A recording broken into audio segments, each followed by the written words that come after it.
Baiklah, Assalamualaikum warahmatullahi wabarakatuh. Selamat siang dan salam sejahtera untuk kita semua. Kami ucapkan selamat bergabung di acara free session webinar dengan tema Bedah Sengketa Pajak, Pembatalan Ketetapan Pajak atas Surat Tagihan Pajak karena faktur pajak dianggap tidak memenuhi syarat formal. Pada hari ini, Jumat 23 Mei, bersama saya Atika Ulfa selaku moderator yang akan mendampingi Bapak Ibu semua dalam acara webinar kali ini, di mana kita dapat mendengarkan pemaparan dan sharing pengalaman dari narasumber kita, yaitu Bapak Sempurna Bahri.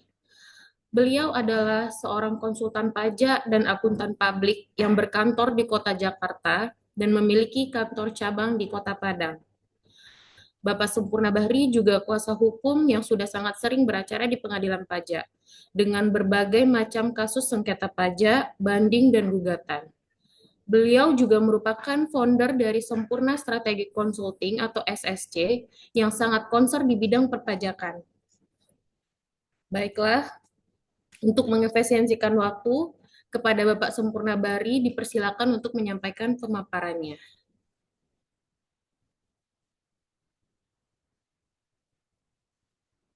Ya, selamat sore Bapak Ibu semua. Ya, Assalamualaikum warahmatullahi wabarakatuh. Ini bagian dari apa sharing dari Sempurna Strategi Consulting ya terkait sengketa-sengketa pajak. Walaupun yang dibahas sengketa pajak di pengadilan pajak, tetapi alasan, dalil, posita atau petitum itu bisa dipakai dari tahap pemeriksaan. Malah mungkin bisa di tahap SPD, SP2DK pun juga bisa ya. Jadi kasus-kasus ini banyak sebagian yang saya tangani sendiri, sebagian yang ditangani oleh orang lain, tetapi itu udah dipublish di website Pengadilan Pajak, berarti terbuka untuk umum ya Bapak Ibu ya. Sekarang kita membahas eh, pembatalan ketetapan pajak atas STP karena faktur pajak dianggap tidak memenuhi syarat formal ya.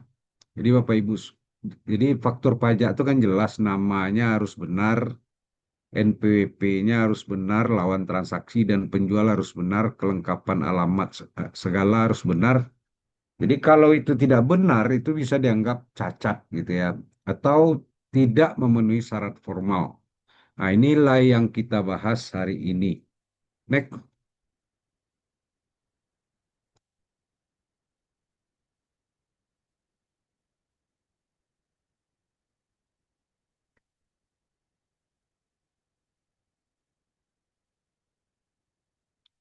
Jadi di apa ini di pengadilan pajak ini putusan-putusannya itu puluhan ribu ya Pak Ibu ya. Saya kebetulan ada tim yang review, saya arahin tolong cari putusan-putusan yang bisa kita publish ke masyarakat supaya tahu bagaimana cara menghadapinya pada saat SP2DK, pemeriksaan, keberatan, dan banding atau gugatan. Next.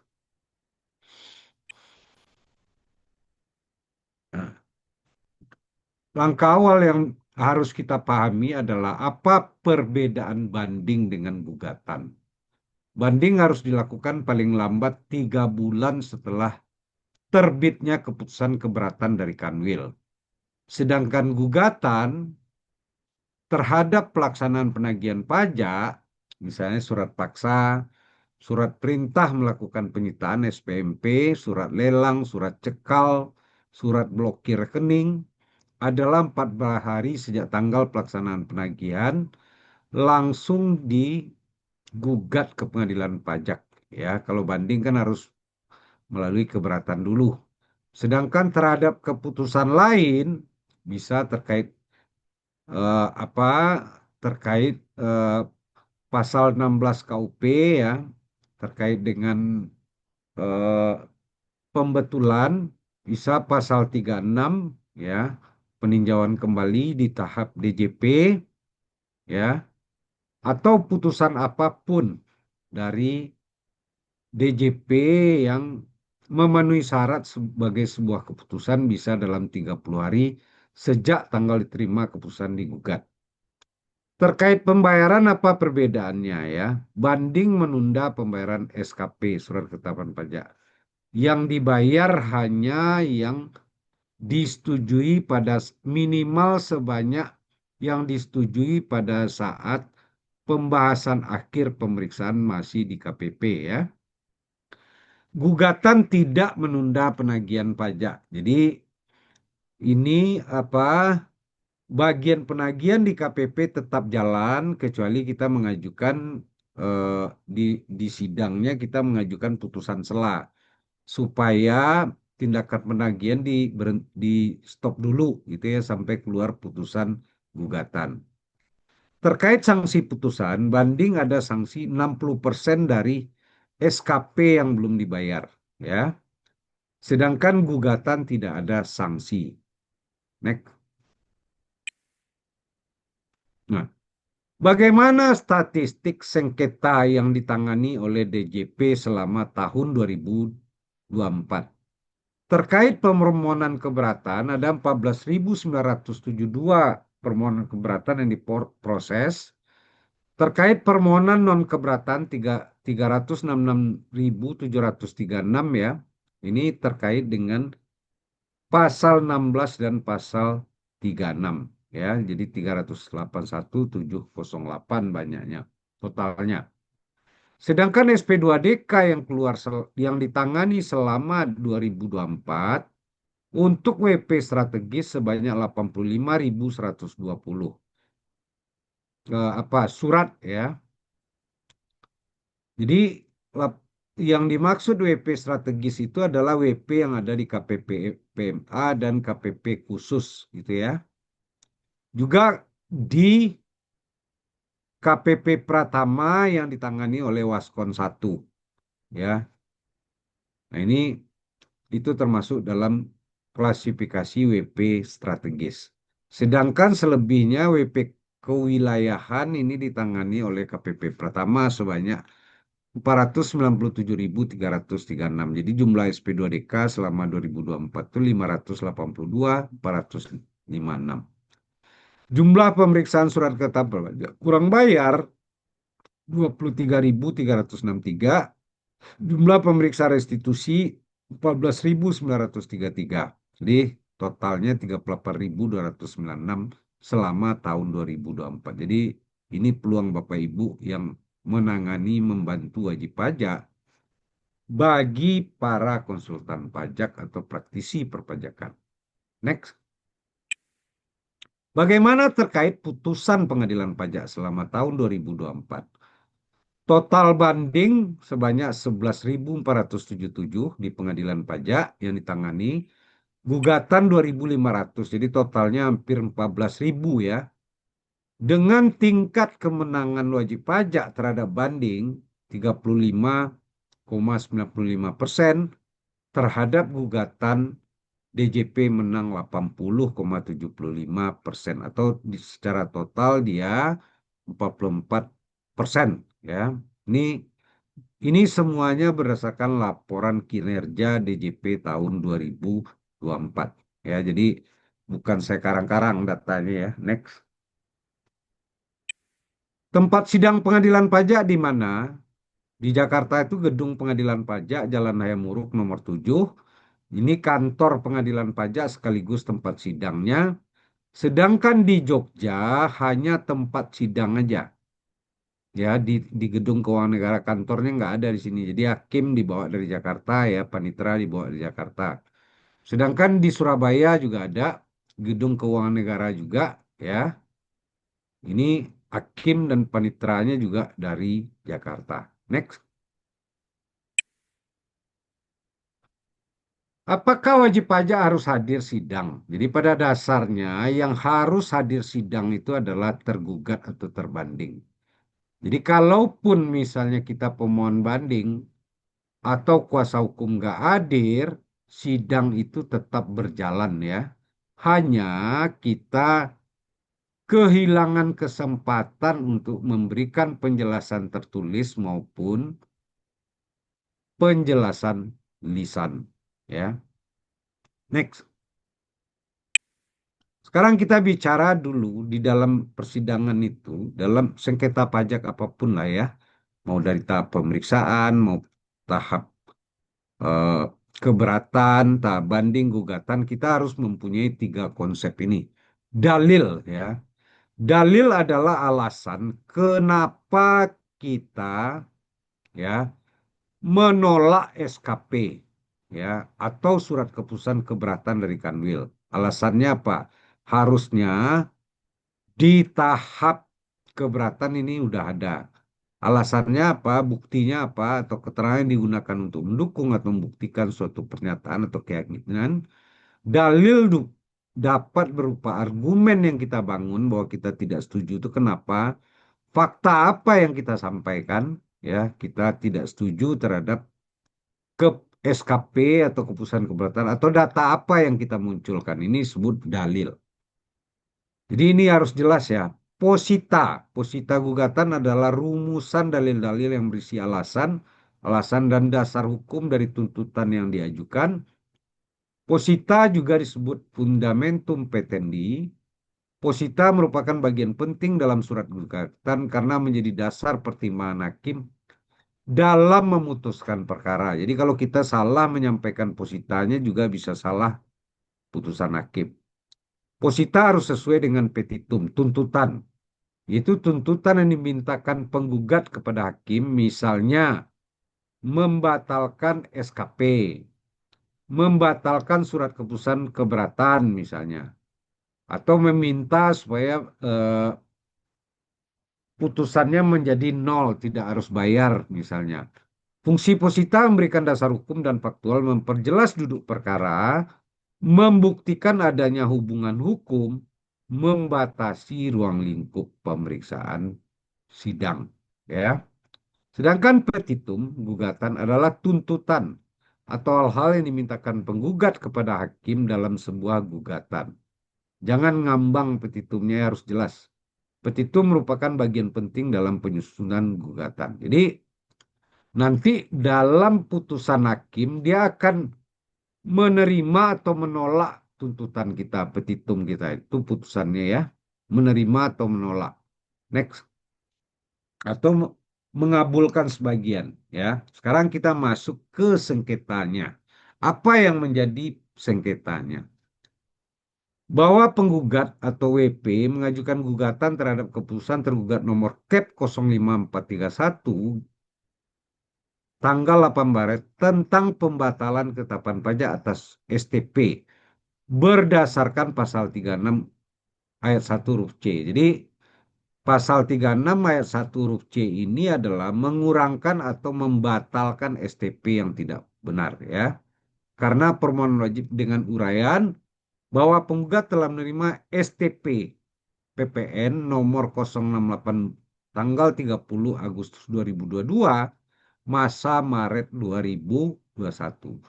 Bahwa atas STP PPN ini ya penggugat telah mengajukan permohonan pengurangan atau pembatalan STP yang tidak benar berdasarkan ketentuan pasal 36 ayat 1 Undang-Undang Nomor 6 tentang KUP ya, yang pada intinya penggugat tidak setuju atas penerbitan STP tersebut ya. Bahwa atas surat penggugat tersebut tergugat atau DJP telah menerbitkan surat keputusan nomor 05431 yang isinya menolak permohonan penggugat. Bahwa atas surat keputusan tersebut penggugat tidak setuju atau menolak. Next.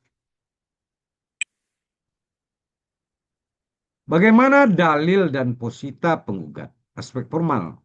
Bahwa dalam persidangan di pengadilan ketika penggugat melakukan gugatan atas SCP, tergugat secara eksplisit atau DJP ya, secara eksplisit sudah tidak mempersalahkan mengenai faktur pajak yang pada saat pemeriksaan di KPP Madya Makassar disebut tidak lengkap.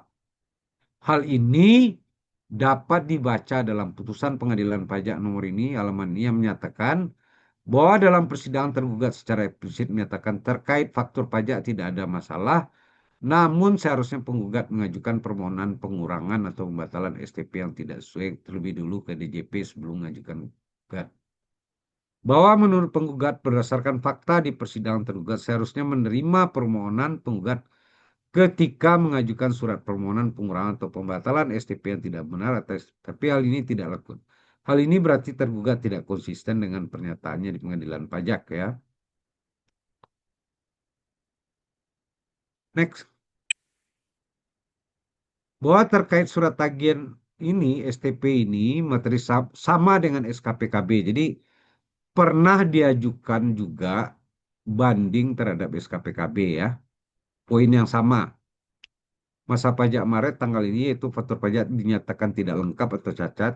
Bahwa atas SKP tersebut penggugat telah mengajukan upaya hukum keberatan dan surat keputusannya sudah keluar dengan nomor CAP ini dengan mengabulkan sebagian keberatan wajib pajak dan masalah formal faktur pajak yang menjadi sengketa dengan pemeriksa diterima dikabulkan. Berarti selama dalam keberatan itu tidak ada dimasalahkan formal faktur pajak dalam keputusan tersebut. Hal ini tersurat dari hasil penelitian keberatan yang kami terima dari Kanwil DJP.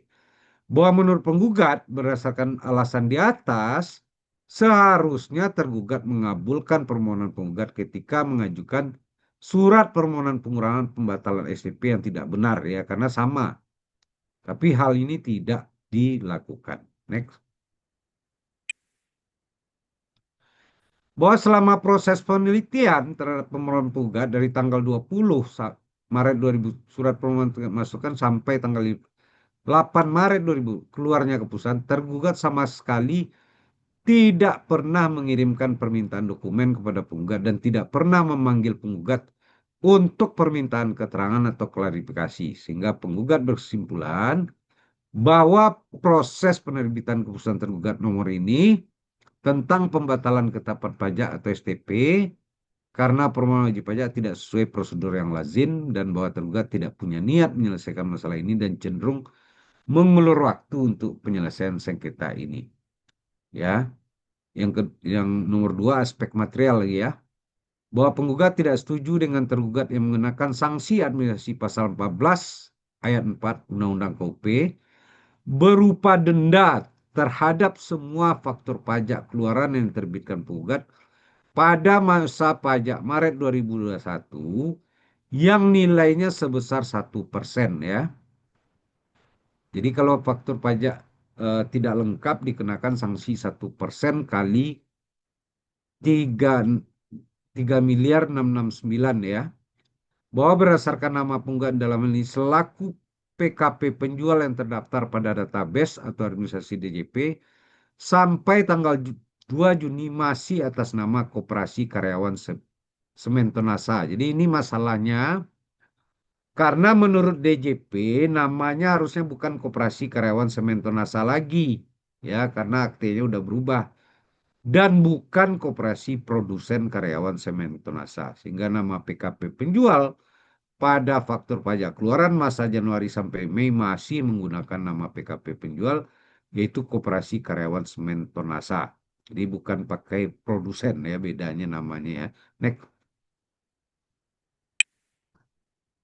C. Bahwa berdasarkan peraturan DJP nomor 3 ya diubah dengan nomor 11 yang menyatakan nama alamat NPWP yang menyerahkan BKP sebagaimana dimaksud pasal 5 huruf A wajib diisi sesuai dengan nama alamat dan NPWP yang tercantum dalam surat pengukuhan PKP yang menyerahkan BKP atau JKP. Bahwa berdasarkan peraturan di atas penggugat berpendapat telah mengisi faktur pajak secara lengkap, jelas dan benar. Karena nama wajib pajak, alamat NPWP telah diisi sesuai yang tercantum dalam surat pengukuhan PKP dari penggugat, yaitu Koperasi Karyawan Sementonasa, sehingga tidak tepat apabila dikenakan sanksi administrasi pasal 14 ayat 4 Undang-Undang KUP. D. Bahwa nama penggugat sampai saat itu juga masih sesuai dengan nama pada nomor induk berusaha atau NIP, yaitu Koperasi Karyawan Sementonasa dan bukan Koperasi Produsen. Bedanya hanya tambahan kata produsen aja ya, yang menurut penggugat merupakan izin legal berusaha yang dikeluarkan badan resmi pemerintah. NIP. Next. Bahwa adanya penambahan kata produsen di belakang kata terjadi pada saat Koperasi Karyawan Semen Tunasa mendaftarkan permohonan perubahan akta anggaran dasar, anggaran rumah tangga melalui aplikasi online single submission OSS pada bulan Desember 2020 karena adanya perubahan pengurus koperasi.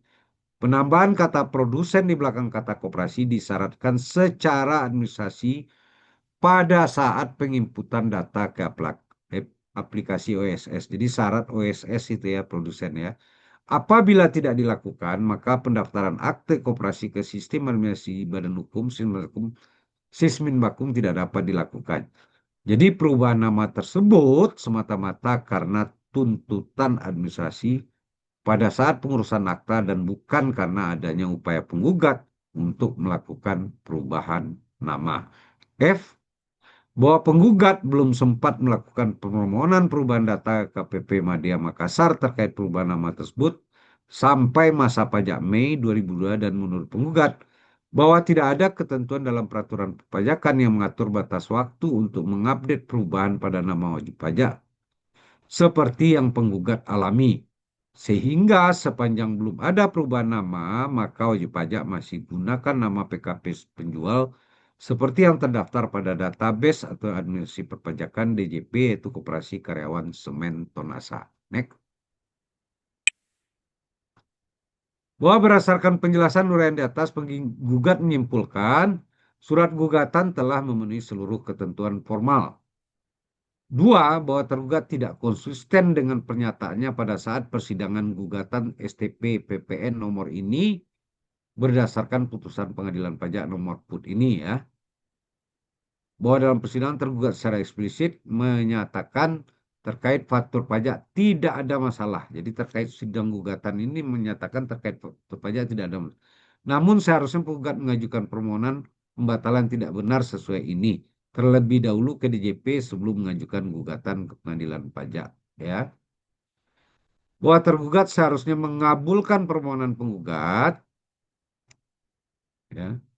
Karena STP nomor ini materi sengketanya sama dengan SKPKB masa pajak Maret tertanggal 30 Agustus di mana atas KB penggugat telah mengajukan upaya hukum keberatan dan surat keputusannya sudah keluar dengan nomor KEP ini tanggal 10 Mei dengan mengabulkan sebagian keberatan wajib pajak dan masalah formal faktur pajak yang menjadi sengketa dengan tergugat diterima gitu ya. Next. Jadi ada yang SKPKB malah diterima, nggak ada dimasalahkan terkait formal. Next. Nah, bahwa selama proses penelitian tergugat sama sekali tidak pernah mengirimkan permintaan dokumen kepada penggugat, tidak pernah memanggil untuk permintaan keterangan atau klarifikasi. Ya, apa tuntutan dari WP atau petitum penggugat? Bahwa ini yang harus ada ya, bahwa selanjutnya penggugat mengusulkan kepada majelis hakim yang terhormat agar menyatakan bahwa gugatan diajukan penggugat dapat diterima karena telah memenuhi seluruh ketentuan formal ini yang harus pasti dulu ya. Dua, membatalkan keputusan tergugat nomor KEP 05431 tentang pembatalan ketetapan pajak atas STP. Tiga, membatalkan STP 00682 itu. Ya, itu yang diminta. Ini ada tiga permintaannya nih. Next. Nah, sekarang kita bicara dari segi DJP-nya. Dalil, posita, dan petitum yang dibangun mereka. Bahwa sistem perpajakan di Indonesia menganut sistem self-assessment, bahwa sistem menuntut kepatuhan pajak secara sukarela dari para wajib pajak ke penggugat, mulai dari melaporkan semua informasi yang relevan dalam SPT, menghitung dasar pengenaan pajak, menghitung jumlah pajak terutang, menyetorkan jumlah pajak terutang termasuk kepatuhan sukarela administrasi pajakan, ya. Dua, bahwa sejak tanggal 29 Desember 2020 penggugat telah mengganti namanya dari semula Koperasi Karyawan Semen Tonasa menjadi Koperasi Produsen Karyawan Semen Tonasa sesuai akte oleh Notaris Armina Talu yang telah disahkan dicatat dalam Sisminbakum. Jadi Bapak Ibu ya, kalau DJP itu meriksa dia akan cek juga Sisminbakum. ketemunya di sini kok beda. Tiga, bahwa sesuai dengan Per 04 atas perubahan nama tersebut per tanggal 20 Desember 29 Desember 2000, penggugat diamanatkan untuk melakukan perubahan data dengan menggunakan formulir yang disyaratkan. Next. Bahwa penggugat tidak melakukan perubahan atau update data saat itu, namun baru melakukannya pada tanggal 3 Juni ya 2022.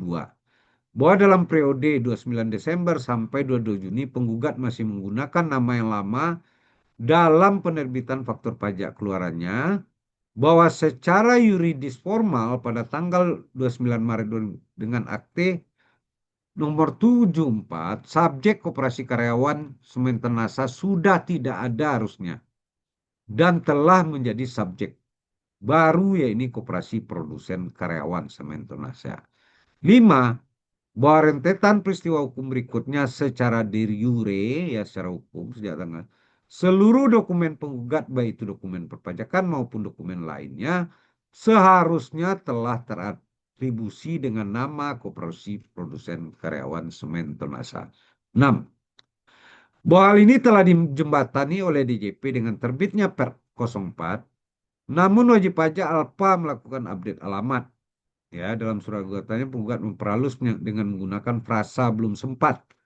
Namun pada intinya penggugat tidak memiliki niat baik melakukan deklarasi mandiri perubahan data secara self-assessment karena dari tahun 2020 sampai 2 Juni, ya ini 1,5 tahun, 2 tahun, penggugat memiliki waktu selama 2 tahun lebih, namun penggugat tidak mengusahakannya. Ya, next.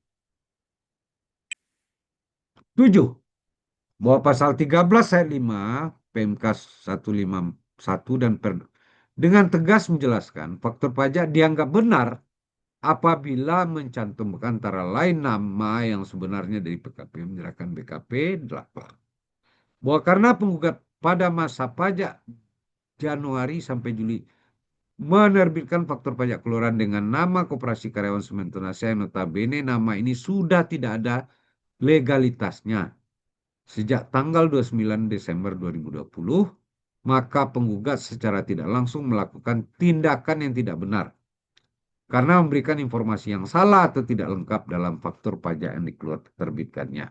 9, bahwa pasal 14 ayat 1 huruf F Undang-Undang KUP menyatakan tindakan WP tersebut yang memberikan informasi yang salah atau tidak lengkap dapat dikenai denda sebesar 1% dari DPP.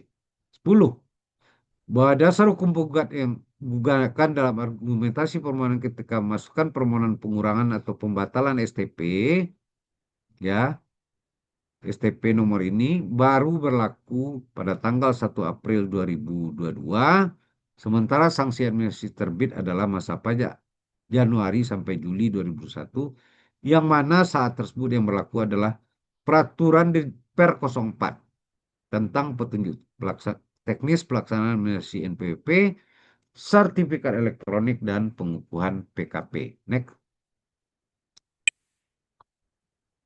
Dalam surat gugatannya, penggugat menyatakan bahwa terkait STP nomor 0642 materi sengketanya sama dengan SKPKB nomor 003 masa pajak Maret 2021, yaitu faktur pajak dinyatakan tidak lengkap atau cacat. Menurut tergugat, wajib pajak keliru mendudukkan dan memahami objek materi sengketa yang sebenarnya.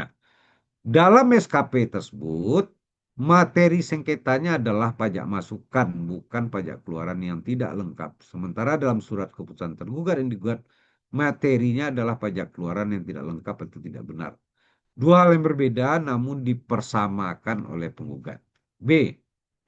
Penggugat juga menyatakan bahwa atas SKP tersebut penggugat telah mengajukan upaya hukum keberatan dan surat keputusannya sudah keluar dengan Cap 00175 tanggal 10 Mei dengan mengabulkan sebagian keberatan wajib pajak dan masalah formal faktur pajak yang menjadi sengketa dengan pemirsa diterima dikabulkan dalam.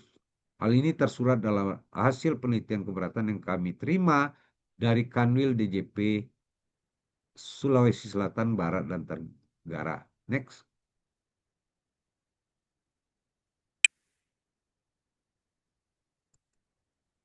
Menurut tergugat, kalimat penggugat, hal ini tersurat dari hasil penelitian yang kami terima, adalah pernyataan asumsi saja, karena tergugat tidak pernah menyatakan secara tertulis dan membenarkan formal faktor pajak keluaran untuk tidak dipatuhi. Pernyataan penggugat muncul dari kesalahpahamannya tentang objek sengketa, yang mana dalam SKPKB objek sengketanya adalah pajak masukan. Sedangkan dalam STP yang digugat objek sengketa aja pajak keluaran. Jadi beda. SKPKB itu sengketa terkait pajak masukan, sedangkan yang sekarang adalah terkait pajak keluaran yang tidak lengkap. Bahwa dalam keberatan atas SKP, tergugat mengabulkan sebagian keberatan penggugat karena tergugat menyadari secara materi pajak masukan telah terbayar sehingga cukup fair mengakomodirnya sebagai kredit pajak. Sementara dalam STP yang digugat terkait pajak keluaran, formalitasnya dilanggar wajib pajak karena nama dan alamat dalam faktur pajak yang diterbitkan tidak lengkap, sehingga wajib pajak dikenai sanksi administrasi berupa denda pasal 14 ayat 4, ya, yang secara jelas tercantum dalam STP di mana berada pada jenis E2. Next. Nah ini ya, bahwa terkait pernyataan terhadap pemohon ini, surat masukan sampai keluarnya putusan ini nggak usah dibahas, yang nanti dibaca ya. Next. Next. Ini nanti dibaca aja, dibagi ya. Next. Next saja.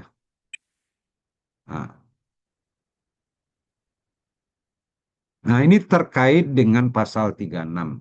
Jadi seperti dijelaskan bahwa pasal 36 itu menurut DJP hanya kewenangan wajib apa DJP sepenuhnya, nggak ada kewenangan yang dimiliki pengadilan karena itu sifatnya adalah diskresi ya, sama dengan cerita kita di apa sebelumnya. Next aja. Ya, ini nanti dibaca aja. Next saja. Next saja. Next. Next.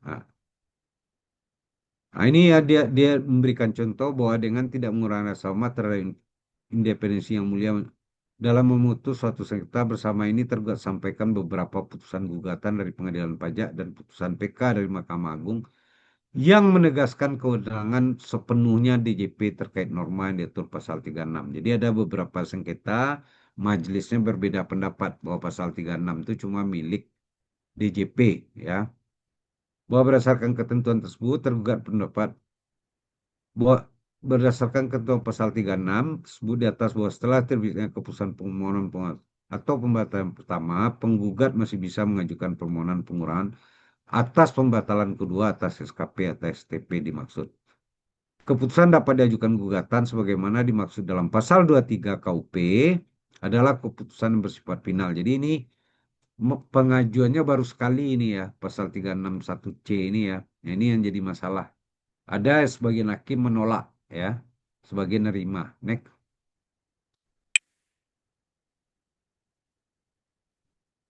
Terakhir adalah terkait tergugat ya.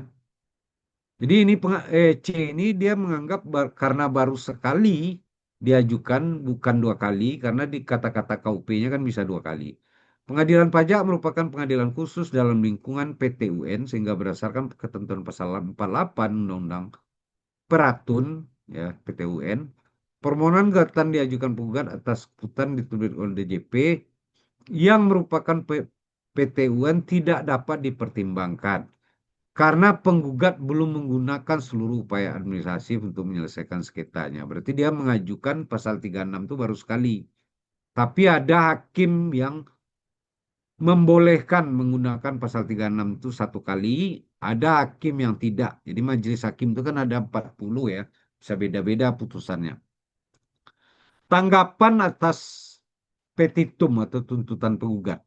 Bahwa penggugat mengajukan gugatan atas surat keputusan pasal 36, namun demikian dalam surat gugatan, penggugat tidak ada mengungkapkan prosedur atau tata cara dalam peraturan yang dilanggar oleh tergugat dalam menerbitkan surat keputusan pasal 36.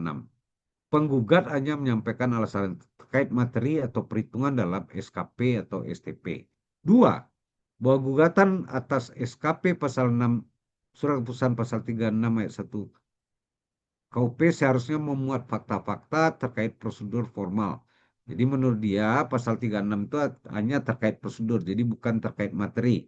Kalau kata-katanya ya, yang menyebabkan surat keputusan tersebut menjadi tidak sah atau cacat hukum. Dengan tidak dikemukakan fakta-fakta terkait kesalahan prosedur formal penerbitan SKP, surat keputusan pasal 36 buktikan bahwa penggugat tidak mempermasalahkan keabsahan surat keputusan tergugat. Next. Bahwa tergugat telah menerbitkan surat keputusan ini sesuai ketentuan yang diatur ya. 8. Bahwa kesesuaian antara kejadian atau fakta dan alasan dasar hukum, positum, dengan tuntutan atau petitum merupakan syarat lazim dalam hukum acara peradilan perdata maupun tata usaha negara.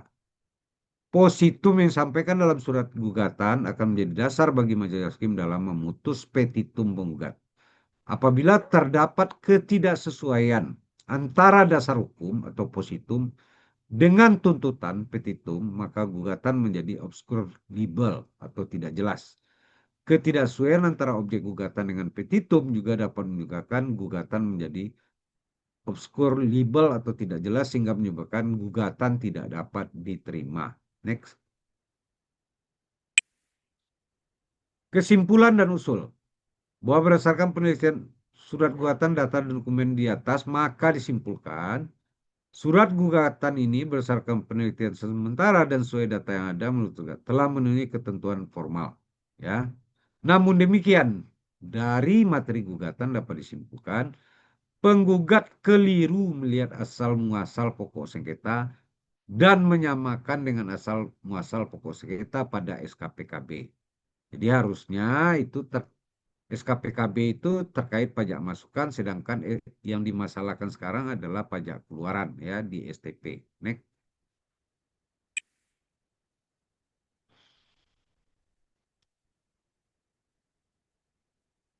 Next.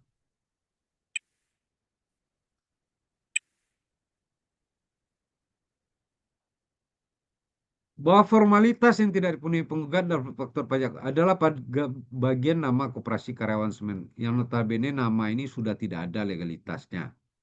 Bahwa berbeda dengan pajak masukan, pajak keluaran kontrolnya penuh ada pada penggugat. Kalau pajak masukan kan kontrolnya dari penjual ya, kita sebagai pembeli, sehingga penggugat memiliki tanggung jawab penuh memastikan kebenaran formal dan materialnya pajak keluaran. Bahwa penggugat belum menggunakan seluruh upaya administratif untuk menyelesaikan sengketanya yang artinya belum final. Jadi bahwa pengadilan baru berwenang memutus dan menyelesaikan sengketa tata usaha dimaksud jika seluruh upaya yang administratif yang bersangkutan telah digunakan. Dengan demikian gugatan penggugat belum pada saatnya. Jadi karena dia sekali baru mengajukan pasal 36 ayat 1C, harusnya pengadilan belum punya wewenang untuk memutuskan. Itulah kira-kira. Bahwa menurut tergugat pasal 36 huruf C adalah wewenang administrasi DJP. Pihak lain tidak dapat mengadilinya kecuali jika ditemukan prosedur yang dilanggar. Artinya pengadilan nggak berhak mengadili ya. Karena ini kewenangan penuh dari DJP, ini intinya. Next. Penggugat dalam surat gugatannya tidak mengukakan atau menguraikan prosedur atau tata cara dalam peraturan yang dilanggar oleh tergugat dalam menerbitkan SKP. Jadi masalah formal, prosedur tidak disebutkan. Penggugat hanya menyampaikan alasan yang terkait materi atau perhitungan dalam SKP atau STP. Bahwa demikian permohonan penggugat adalah obscur libel atau tidak jelas, belum pada waktunya karena belum dua kali, dan memohon kepada majelis hakim untuk menyatakan gugatan penggugat tidak dapat diterima. Berarti ini petitumnya ya. Bahwa namun demikian jika majelis hakim berpandang lain dan bermaksud menguji gugatan dari penggugat, maka tergugat telah memberikan sanggatan dan penjelasan atas alasan material yang dimukakan dan dan dimukakan penggugat dan berkesimpulan bahwa surat keputusan KEP 5431 yang dikeluarkan itu telah diterbitkan sesuai dengan data dan ketentuan yang berlaku. Next. Apa petitum tergugat tuntutannya? Bahwa berdasarkan uraian di atas, maka diusulkan kepada pengadilan pajak untuk tidak menerima permohonan gugatan penggugat dan tetap mempertahankan keputusan tergugat nomor ini tentang pembatalan ketetapan pajak atas STP berdasarkan pasal 36 karena permohonan wajib pajak atas STP atas nama produsen karyawan semen Tonasa, ya, atas nama eh, Koperasi Produsen Karyawan Semen Tonasa. Next. Nah, ini pembuktian oleh tergugat, silakan aja nanti dibaca ya Bapak Ibu. Next. Ini kita nggak perlu jelaskan satu-satu. Modulnya kan dibagi ya. Next. Jadi kita harus perlu juga pembuktiannya nanti kalau kita yang sengketa seperti ini, apa saja bukti yang harus disampaikan. Next. Next.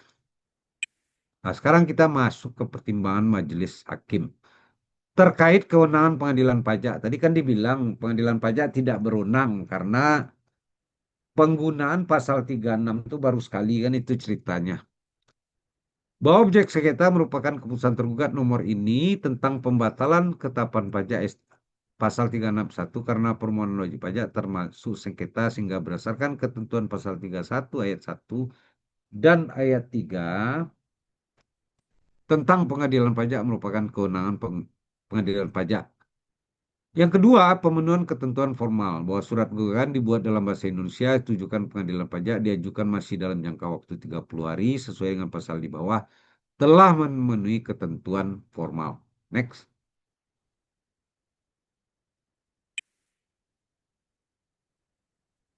Menimbang bahwa yang jadi sengketa adalah penerbitan keputusan ini yang tidak disetujui penggugat, menimbang bahwa setelah pertimbangan dan menilai alat bukti dan keterangan disampaikan para pihak dalam persidangan, maka pendapat pengadilan pajak adalah sebagai berikut.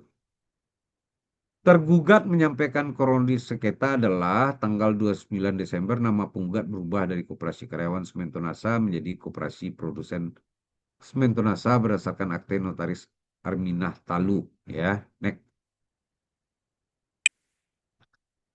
Tanggal 16 Februari 2022 tergugat melakukan pemeriksaan. Jadi 2022 pemeriksaan untuk yang 2001 tadi ya. SPT PPN Masa Maret berdasarkan surat perintah pemeriksaan nomor 007 terkait permohonan restitusi dari penggugat. Jadi pemicunya adalah restitusi ini ya. C, tanggal 3 Juni 2022 penggugat mengajukan perubahan. Jadi dia 3 Juni baru diajukan perubahan nama wajib pajak dari Koperasi Karyawan Semen Tonasa menjadi Koperasi Produsen Karyawan Semen Tonasa. Ya, jadi udah diterbitkan surat keterangan terdaftar, surat pengukuhan PKP. D, tanggal 4 Juli, tergugat menyampaikan DJP menyampaikan surat pemberitahuan hasil pemeriksaan yang terima pada tanggal 6 Juli. Tergugat mengirimkan surat undangan pembahasan akhir yang diterima penggugat saudara Erik ya. Dan pembahasan dilakukan 9 Agustus ya. Next. Pada 21 Juli, Andi Khairuddin Palu mengajukan permohonan pembahasan dengan tim Quality Assurance ya. Dan Kanwil DJP Sulsel menerbitkan surat undangan untuk pembahasan dengan tim Quality Assurance dilaksanakan pada 9 Agustus. Tim Quality Assurance menyimpulkan bahwa perbedaan pendapat antara wajib pajak dan pemeriksa merupakan perbedaan materi pengujian. Jadi tidak bisa ya. Quality Assurance itu hanya terkait dasar hukum, ya tidak terkait materi yang disetujui oleh pemeriksa namun ditolak oleh wajib pajak. F, pada 30 Agustus tergugat menerbitkan STP nomor ini untuk masa Maret atas sanksi ini karena terdapat kesalahan penulisan nama penggugat dalam faktur pajak. Jadi ini dasarnya ya, kesalahan nama penggugat dalam faktur pajak. G, pada tanggal 26 September penggugat mengajukan gugatan ke pengadilan pajak. Namun pengadilan pajak dalam ini menyatakan gugatan penggugat tidak dapat diterima. Jadi ini ada kesalahan ya. Jadi STP itu langsung diajukannya ke pengadilan. Harusnya kan melalui pasal 36 dulu. Ya, lewat Kanwil dulu. Tapi dia langsung ke pengadilan pajak. Menyatakan gugatan penggugat tidak dapat. Karena dianggap prematur. Penggugat seharusnya melakukan upaya hukum sesuai pasal 36 dulu ke Kanwil. sebelum mengajukan gugatan. Ada lompatan yang dia lakukan. Harusnya STP itu melalui pasal 36 dulu baru ke pengadilan putusannya. Tapi dia langsung gugat ke pengadilan waktu terbit STP. Makanya gugatan penggugat tidak dapat diterima. H. Tanggal 15 Desember 2000, menggugat mengajukan permohonan pembatalan STP berdasarkan pasal 36 ayat 1 huruf C, namun tergugat menolak permohonan tersebut. Next. Tergugat berpendapat sistem perpajakan Indonesia mengenai mewajibkan wajib pajak melaporkan dan mematuhi administrasi pajak secara mandiri. Namun penggugat mengubah namanya dari koperasi karyawan menjadi koperasi produsen ya. Namun baru memperbarui data pajaknya 3 Juni 2022. Padahal di 2021 dia udah berubah nama tapi belum diperbaiki. Tergugat berpendapat bahwa pendapat penggugat bahwa STP tanggal ini samakan dengan kita SKPKB yang keberatan dikabulkan sebagian tidak tepat karena SKPKB itu terkait pajak masukan, tidak bisa disamakan. STP ini terkait pajak keluaran yang sengketa ini. Tergugat berpendapat bahwa pendapat penggugat yang menyatakan tergugat tidak meminta dokumen selama proses permohonan pembatalan ST tidak tepat. Karena sesuai pasal 20 permintaan keterangan bersifat opsional ya. Jadi beda antara keberatan dengan apa ya? Dengan pasal 36 ya. Kalau keberatan di Kamwil itu harus ada permintaan keterangan dengan SPUH, surat pemberitahuan untuk hadir ya, dan laporan penelitian keberatan. Kalau yang pasal 36 itu adalah opsi. Bisa dipakai DJP, bisa tidak. Nah, ini yang disebutnya. Permintaan keterangan dalam permohonan keberatan bersifat opsional dan data yang dimiliki sudah cukup. Selain itu, pendapat penggugat bahwa tergugat mengulur waktu tidak bukti. Karena penyelesaian dilakukan dalam 67% dari batas waktu yang ditentukan. Artinya, batas waktunya kan 6 bulan. Nah, ini coba 67% dari total 6 bulan itu. Berarti cuma sekitar 3 bulan atau 4 bulan udah terbit. Ya. Next. Tergugat menebaskan bahwa pasal 36 memberikan kewenangan diskresioner kepada DJP untuk mengurangi atau membatalkan, yang mengartikan dapat sebagai kewenangan apa? Kewenangan diskresioner hak penuh dari DJP. Jadi tidak dapat dipersoalkan oleh pihak lain. Nah, ini kata-katanya ya. Tidak boleh dipersoalkan oleh pihak lain termasuk pengadilan pajak. Selama tidak melanggar hukum dan pengadilan pajak hanya berwenang memeriksa aspek formal, tata cara, dan prosedur saja. Jadi intinya dia bilang materi itu harusnya tidak ada kewenangan pengadilan pajak. Ya. Tergugat berpendapat berdasarkan pasal 48 tata usaha, pengadilan tata usahanya dapat memeriksa sengketa setelah seluruh upaya administratif digunakan. Jadi ini permohonan pembatalan baru diajukan sekali, harusnya nggak bisa. Ya.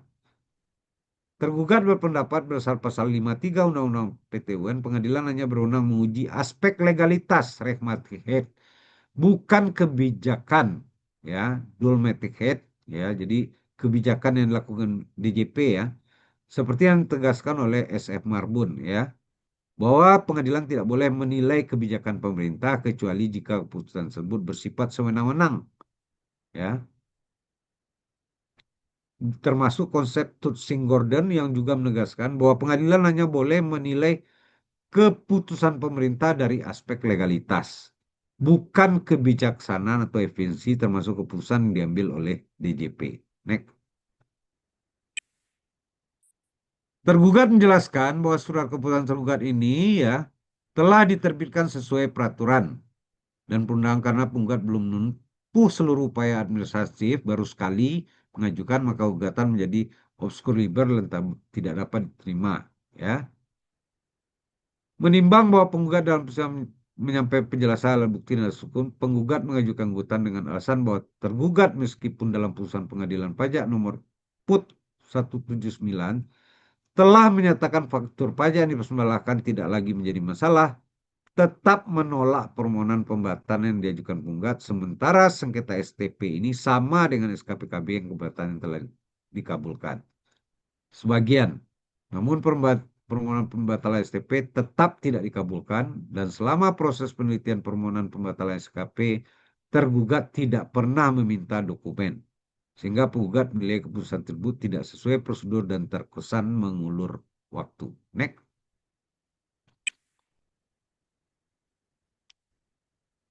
Penggugat tidak setuju dengan STP, sanksi berupa denda berdasar pasal 4, ya, namun penggugat di database masih tercatat sebagai koperasi karyawan semen penasihat, bukan koperasi produsen karyawan. Ini terjadi karena penggantian pengurus yang perlu dilakukan pendaftaran perubahan akte, ya. Penggugat berpendapat gugatannya memenuhi ketentuan formal dengan ajukan permohonan untuk membatalkan surat keputusan tergugat nomor CAP 5431, ya. Next. Nah, ini ya, menimbang berdasar keterangan alat bukti yang terungkap persidangan relevan, pengadilan pajak berpendapat surat tergugat nomor CAP 05431 tanggal 8 Maret tentang pembatalan ketetapan pajak atas STP karena atas STP 068 yang tidak disetujui penggugat merupakan kewenangan Ditjen Pajak dan dapat diajukan gugatan ke pengadilan pajak karena menimbulkan sengketa antara penggugat dan tergugat sebagaimana dimaksud dalam pasal 1 angka 5 pasal 2 Undang-Undang Pengadilan Pajak. Jadi dia tidak berdasarkan Undang-Undang TUN, ya, tapi di Undang-Undang Pengadilan Pajak diatur serta pasal 23 Undang-Undang KUP. Kewenangan membatalkan STP pasal 36 merupakan kewenangan tergugat, ya, diakui, ya. Namun dalam penjelasannya disebutkan bahwa berdasarkan unsur keadilan dapat membatalkan STP yang tidak benar karena tergugat menolak permohonan pembatalan STP, penggugat merasa keputusan tergugat tidak berdasarkan unsur keadilan. Sehingga menimbulkan sengketa antara penggugat dan tergugat, surat keputusan penolakan pembatalan STP merupakan objek gugatan yang merupakan tugas dan wewenang pengadilan pajak untuk memeriksa dan memutus. Next. Perubahan nama penggugat dari koperasi menjadi bukan atas kehendak penggugat, tapi disyaratkan pada saat pendaftaran. Ini diakui hakim, ya, bahwa itu terjadi karena disyaratkan oleh OSS, bukan karena itu, ya, itu. Menimbang bahwa atas hasil pemeriksaan dalam persidangan, pengadilan pajak berkesimpulan untuk menggunakan kuasa pasal 80 tentang penilaian pajak. Memperhatikan Undang-Undang Nomor 14 Tahun 2002 tentang penilaian pajak dan peraturan terkait. Next. Mengabulkan seluruhnya gugatan penggugat. Jadi menjadi nol, ya. Itu aja, Atika. Bapak Ibu silakan kalau ada yang bertanya, ya. Saya tutup dulu. Baik, terima kasih kita ucapkan kepada Bapak Sempurnabari atas pemaparan yang sangat bermanfaat dan luar biasa sekali. Selanjutnya kita akan memasuki sesi tanya jawab. Bagi Bapak Ibu yang ingin bertanya, silakan untuk raise hand. Ada Bapak Ibu yang ingin bertanya mengenai materi kita pada hari ini.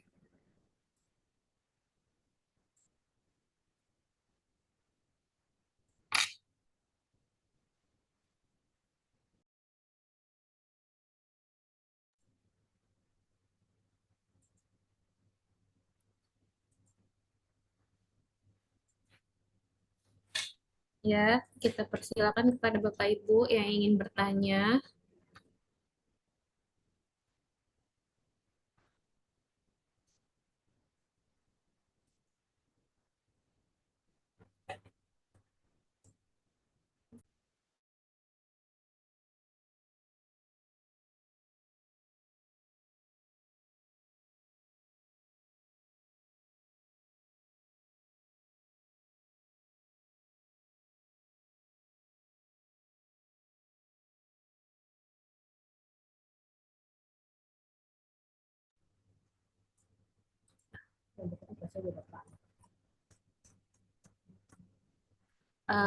Baiklah, ini ada yang bertanya di kolom komentar ya Bapak, dari Insitia.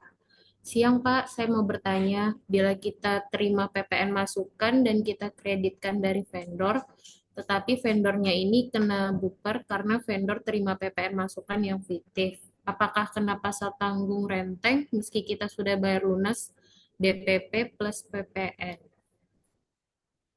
Oke, Ya, Bapak. sepanjang prosedurnya benar, kita ndak terkena. Memang terjadi pembelian ya, real ya, nggak ada masalah sebetulnya.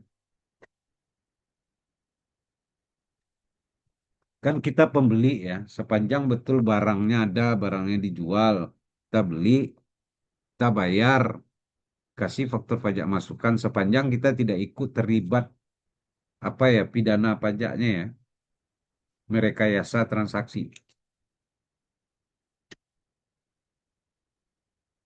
Cukup jelas, Bu. Oke. Bagaimana Ibu Insitia? Apakah ada Bapak Ibu yang lainnya yang ingin bertanya? Kita persilakan untuk Raisen.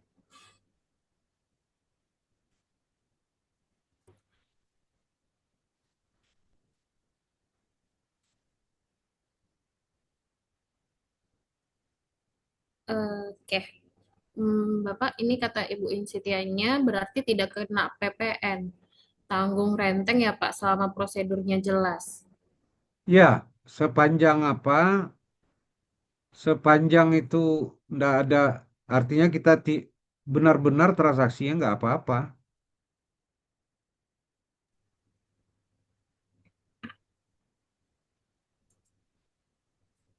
Oke, terima kasih Bapak. Baik, kepada Bapak Ibu yang lain yang ingin bertanya, dipersilakan terkait materi kita pada hari ini.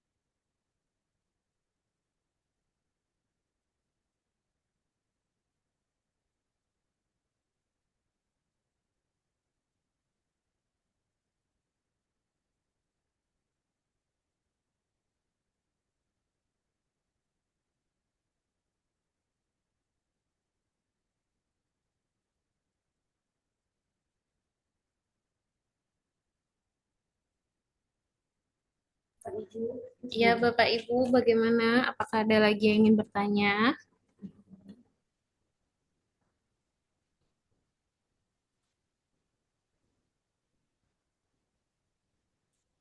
Silakan kalau ada yang bertanya, Bapak Ibu. Kalau enggak, kita closing aja.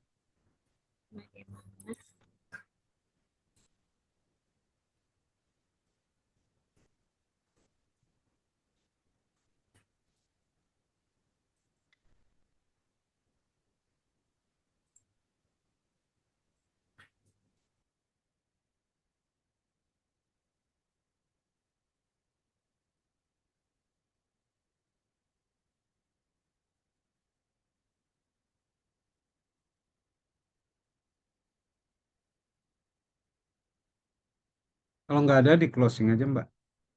Hmm, baiklah, sangat disayangkan sekali ya jika Bapak Ibu belum ada yang ingin bertanya. Baiklah, demikian seminar kita pada hari ini. Terima kasih kepada narasumber kita, Bapak Sempurna Bahri, atas semua insight-nya sehingga diskusi kita sangat menarik dan luar biasa pada hari ini.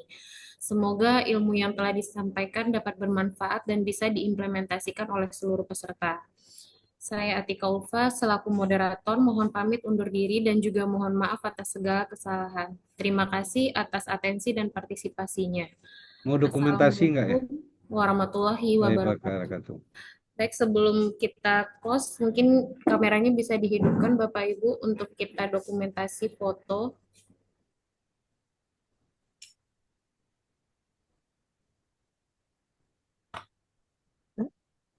Oke, baik Bapak Ibu. Sudah dibuka semua.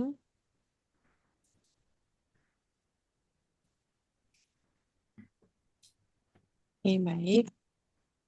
Saya foto ya. Satu, dua, tiga. Sudah, Pak. Sudah ya, Pak.